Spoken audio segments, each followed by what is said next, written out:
Right. Thank you so much, Excellency, for your time. First and foremost, of course, how does Israel view the recent U.S. Military strikes in the region, particularly in relation to Iran's nuclear sites, and which was declared by President Donald Trump? What's your take, sir? Well, first of all, we thank President Trump for his bold, historic move to remove this of military nuclear capability from the Islamic Republic of Iran. This is not only an important move for Israel, it's an important move for the region and from the world. President Trump has defended civilization by taking this decision. Right.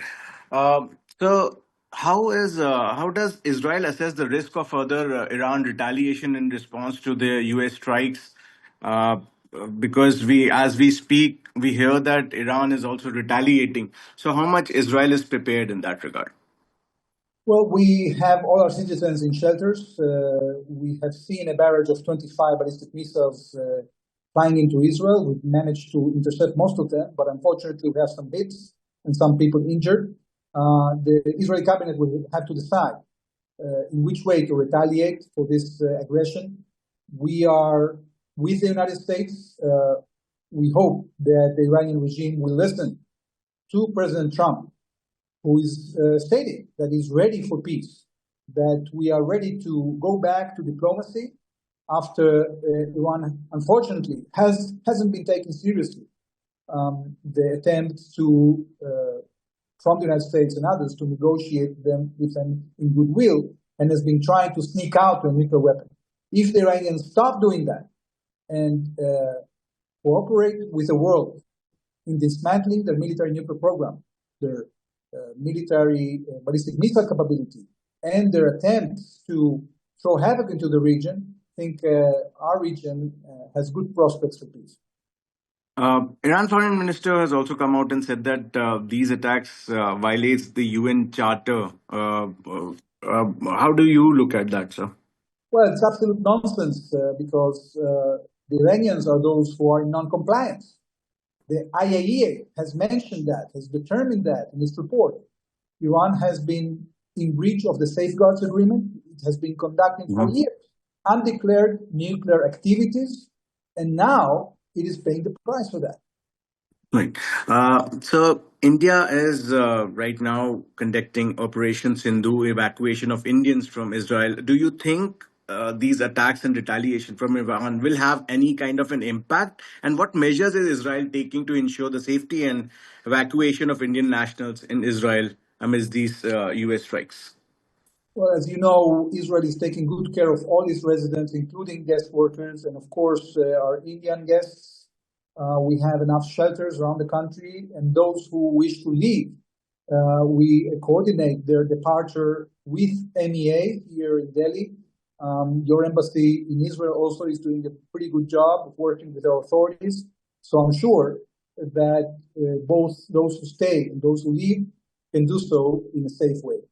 Ambassador Azar, how Israel also helped U.S. in these strikes which took place in Iran nuclear sites? If you can tell us.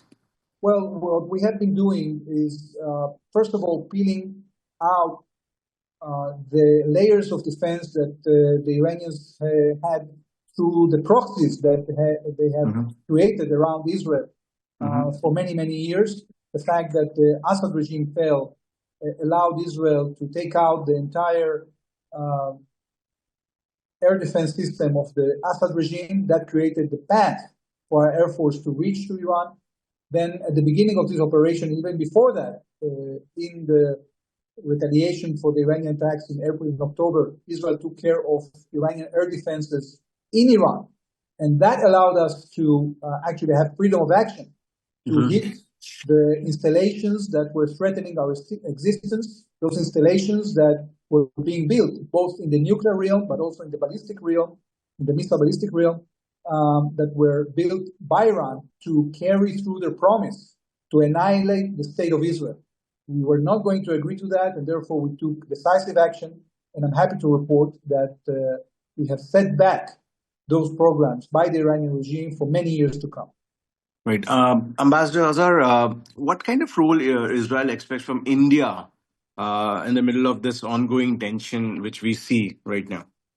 Well, we see in India a good player, a player for stability, a player that is promoted to work with us and the rest of the international community to build a better future in West Asia.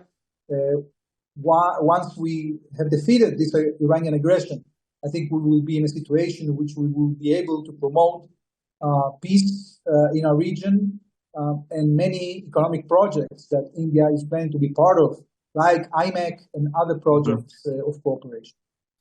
This brings me to the last question. What kind of message you want to share to the international community as well through these strikes which took place, and what message you want to tell to the international community, sir? Well, we are proud that an American president has shown leadership. I think that is very important for civilization.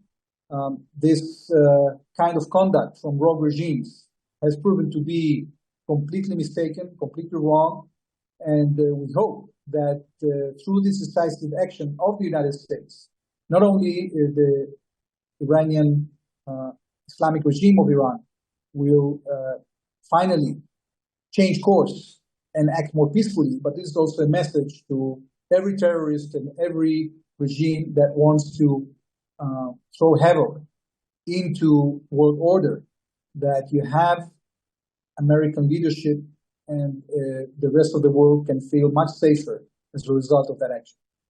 Thank you so much, Ambassador Azar, for your time and sharing your insights. Thank you so much. Have a good day. Thank you. Thank you.